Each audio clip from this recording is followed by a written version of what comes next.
At A level, we split photosynthesis into two main stages, the light-dependent and the light-independent stages.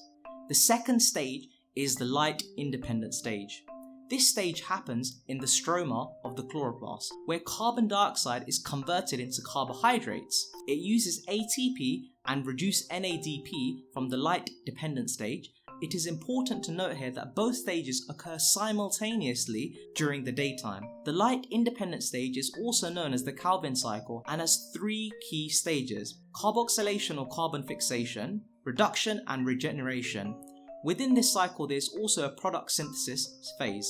Carbon dioxide from the atmosphere diffuses into the leaf via the stomata, dissolving into the water around the walls of the mesophyll cells. It will then diffuse through the plasma membrane into the cytoplasm, through the chloroplast membranes, and into the stroma of the chloroplast. When in the stroma, carbon dioxide combines with a 5-carbon compound called ribulose bisphosphate, or RUBP for short. Using the enzyme ribulose bisphosphate carboxylase, or Ribisco, it forms a 6-carbon molecule. The resulting 6-carbon compound is unstable and splits into two. This gives two molecules of a 3-carbon compound known as glycerate 3-phosphate, or GP.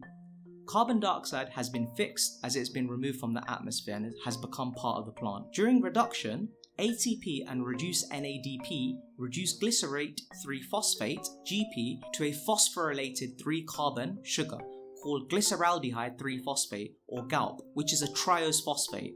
About 1/6 of the total GALP is used to make glucose, used for starch, sucrose or cellulose, amino acids for protein synthesis, and lipids for the cell membranes. The remaining 5/6 is converted back into RUBP, which requires ATP, and the cycle continues. Hi, my name is Mr. Science, aka Salim. If you're new to the channel, please remember to like and subscribe, and for more teaching resources, you can visit my website at www.mrscience.co.uk.